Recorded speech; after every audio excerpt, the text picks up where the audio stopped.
Philip, did you tell your wife because she's pregnant? You're like, you know what? Since you're getting bigger, I'm gonna get bigger too. Yeah.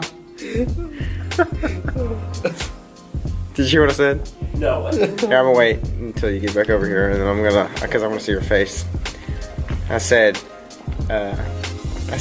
when your wife got pregnant, then she's starting to get bigger. Did you say, you know what? Since you're getting bigger, I'm gonna start getting bigger too? No, I think I have this complex where like it would be easy to do that, but like I start working out extra hard when she gets pregnant, so like I don't turn into that stereotype of fat dad. Fat dad, you know what I mean? Like seriously, I did it last time too. She'd like sit on the couch and eat Doritos, and I'm like doing a T25. And there's the intro.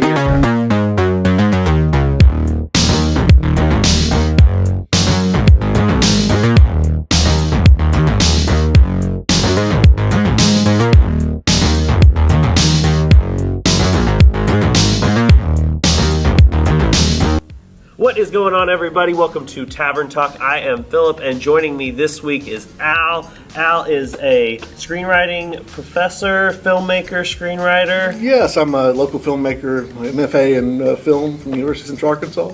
Teach there part-time. Yeah, awesome. So I asked Al to join us to watch the newest incarnation of HELLBOY. It's directed by the Descent director, Neil Marshall. Stars David Harbour from Stranger Things as the title character this time instead of Ron Perlman. If you know anything about the history of the HELLBOY character, it's a comic. I don't know any more than that about the comics, but I know that Guillermo del Toro made it into a film and a sequel in 2004 and 2008.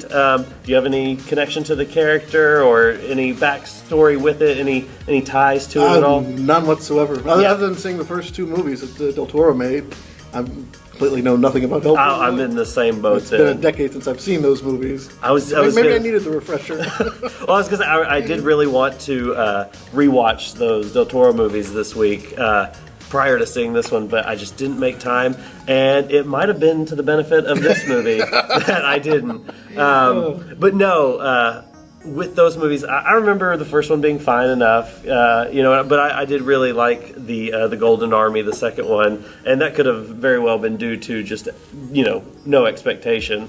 Yeah, I mean, for a comic book movie, it was very different for that time, because at that time we had, Spider-Man coming out, and HELLBOY was kind of just drastically different. Yes, it's definitely different just in general, like the character, it seems like. Again, I don't know a lot about the character, but no. Initial reaction to 2019's HELLBOY, what'd you think? Not as good as the del Toro movies, that is for sure. It failed on most of the levels, I think. It tried screenwriting, character development. It really wasn't good. Yeah, no, it was, and it's hard to describe because, like, I didn't think it was, like, actively terrible, but I was just never engaged in any of it. Like, it was just happening. Yeah, the biggest problem I thought was, like, the first act. Because it takes us an entire 30, 45 minutes before HELLBOY realizes who his actual bad guy is. Yeah. We realizes that Mila Jovovich even exists in his universe. Yeah. It's 30, 45 minutes of just King Arthur stuff, flashback stuff, exposition stuff, giant stuff, vampire stuff, lucha libre stuff.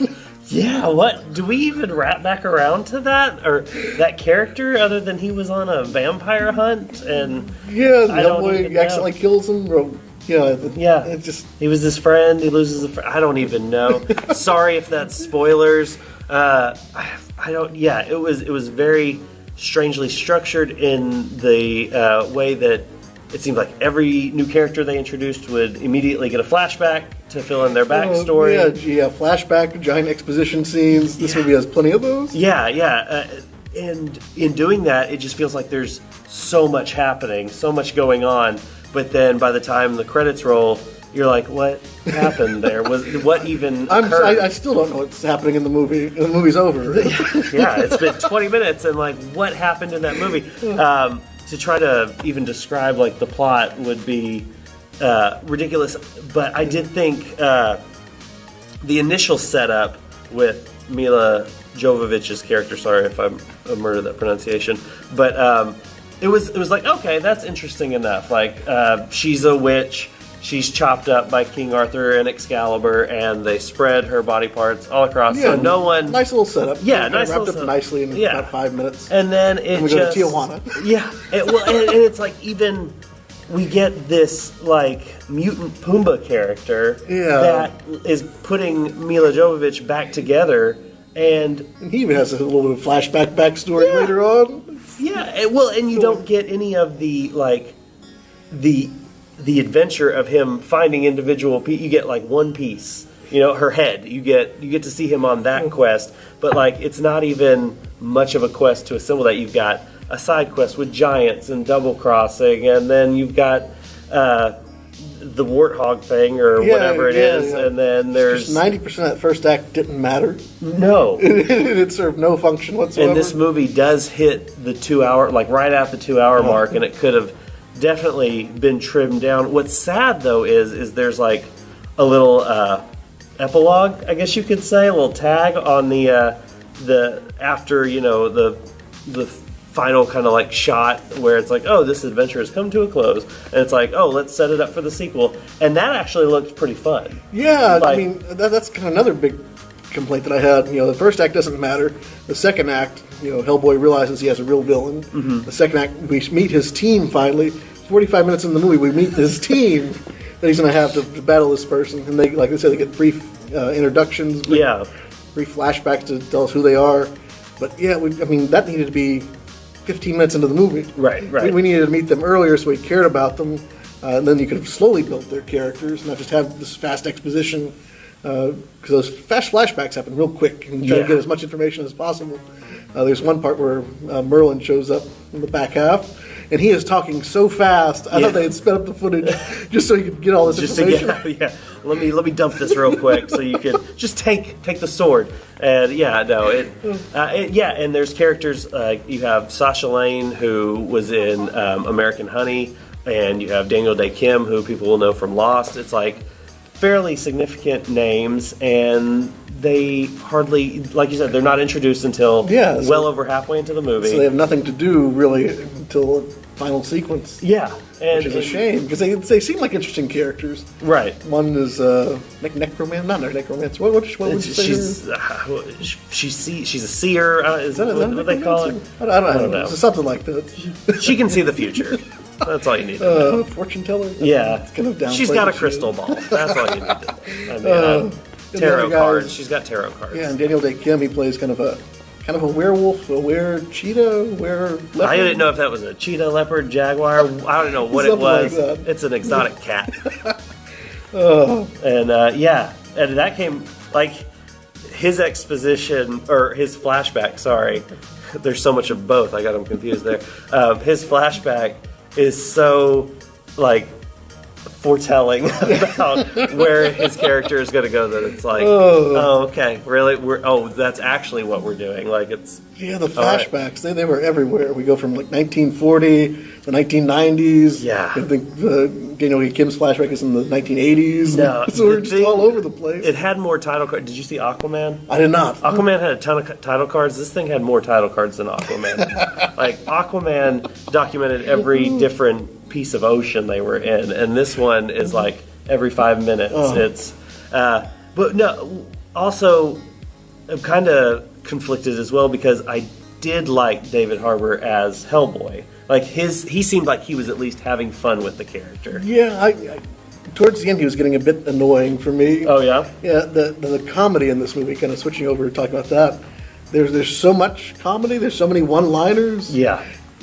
And then a lot of them just miss. They don't land at all. Yeah, and I think that hurts his character. do you think it had anything to do with the director, or maybe it stems from the screenplay not being able to balance the tone here? Because it's really graphic and gruesome at points, And some of it's pretty like gnarly imagery that's like, okay, that's kind of a cool idea. And even some of the character designs and like the set design is interesting and cool, and like you can tell real thought was put into it. Right. But then you go take a hard left in the comedy over here, and it's just like, and the soundtrack is really heavy. It's like watching a music video. Yeah, and it's just like, where are we going here? There's no balance. No, there's not. I mean, you set up this kind of dramatic scene with Hellboy, and whoever he's fighting, he fights like 5 or 6 different people. Yeah.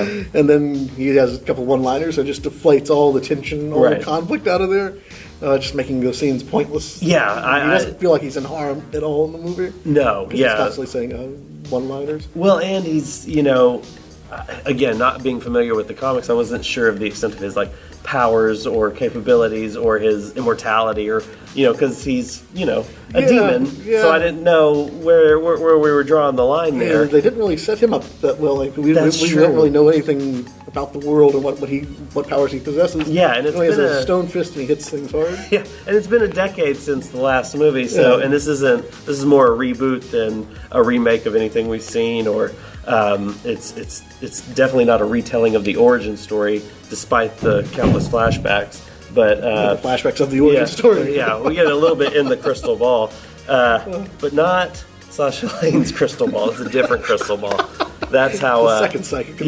So that's how just kind of jumbled halfway through. Yeah. That's how jumbled this movie feels, and it does.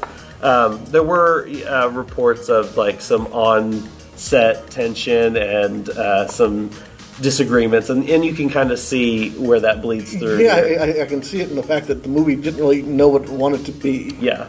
It didn't know if it wanted to be this father-son story between Hellboy and Ian McShane. It didn't know if it needed to be this action movie or this horror movie, this comedy. It wears so many masks that it fails at each of those. Yeah. The father-son story, there's not enough build-up in it to really make the last act memorable or meaningful. Yeah, or emotional. and it really does try to hammer that home. I didn't consider that. But what did you're a pretty big horror guy? Yeah, I like a good horror movie. What did you think? Because this one tries to have its cake and eat it too, as far as being a superhero movie, which is obviously really marketable right now, as well as a horror movie, which is also really popular right now. But again, it didn't really balance things for me. But what did you think in that regard? Yeah, as a horror movie, there's no tension. What makes horror is kind of the tension, the fright that something bad is going to happen or get you. And we see bad things happen. We see people getting skewered in the street. We see dead children at one point. Yeah. We see flesh getting ripped off of people. We see a lot of sick imagery, but there's no tension. There's no build up. Right. There's nothing scary, which is sad because the director has had a couple of good horror movies. Yeah, no. The Descent and the Dog Soldiers, which is kind of a werewolf movie. The Descent, spelunking movie. No, it is. That's that's a really effective horror movie. Like, it's if you haven't seen The Descent, go see that instead of watching Hellboy. Yes, but you're right. Like, it should have been a better executed horror movie than it was given his credentials. Yeah, or at least make the decision of wanting to make a horror movie. Yes, there's a lack of decision making. Yeah, there's no clear vision for sure. Yeah. Speaking of a vision, and I did kind of say like I like some of the makeup. I like how like real and gritty it feels, and just like how tangible some of the sets are and everything. But then there's the other side of the coin is the heavy CG, and it just looks rough. Yeah, it looks like something from the early 2000s. Yeah, it's dated CGI. Yeah, it's like an early 2000s PlayStation game or something. Yeah, Hellboy, when he emerges there at the end with all the horns and things, it looked like something out of PlayStation. Yeah. And I was thinking the giant sequence when he's like running around. I don't know what they're doing with the camera there or what they were even trying to do, but it just looks rough. Rough. It looks bad. Like if you're making a horror movie, the gore and things need to look real. Yeah. And there's very few moments where that comes through. There's a couple of practical effects and practical makeup. Yeah. There's the one witch, I guess she is, and she has the sewed-up eye. Yeah. Creepy smile. And those close-ups look really nice. Yeah. But the wide shots, they look like rag dolls moving around. Yeah. Again, cool idea, not executed maybe to its full potential. So a lot of blood, a lot of guts, not a whole lot of glory here. But no, so here at Initial Reaction or Tavern Talk, we do 5-star ratings. So out of 5 stars, what would you give Hellboy? That's a tough one. Yeah. Because if you took out the first act and started with Act 2 where we get the team together, I think that's a little bit more of an efficient movie. Yeah. And you definitely could have trimmed this down a bit. Yeah. And made it more just streamlined, more focused. But star rating. I'd have to go with a 1. Yeah. I'm sitting right there with you. I was considering being generous and going 2, but I think I'll go a little bit higher. I'll do 1.5. We'll do 1.5 out of 5. It really was disappointing considering the team behind it, the actors involved, and just the weirdness of the comic and the premise in general is definitely a little disappointing. But what are you gonna do? Yeah, and it doesn't help that Guillermo del Toro did the first 2. Yeah. And he hit everything pretty spot on. Yeah, it's hard to follow that up. All right, well, thanks for checking us out. Thanks for joining me this week, Al. Definitely appreciate Glad to it. be here. Yeah, and if you are near a movie tavern, definitely check out the experience, even if you're not going to check out Hellboy, or if you still want to, if you're morbidly curious now, see it at a movie tavern. It's a really cool experience from top to bottom. You can sit down in these comfortable recliners, order food, drinks, snacks, whatever you're feeling like at the time, and enjoy it. Even if the movie's not up to par, the meal will be. So we hope you enjoy that. We hope you check it out. And we also hope you subscribe to Tavern Talk by Initial Reaction, because we have a new release of the biggest release every week. Thanks for checking us out. Subscribe, like, all that good stuff. We'll see you next time.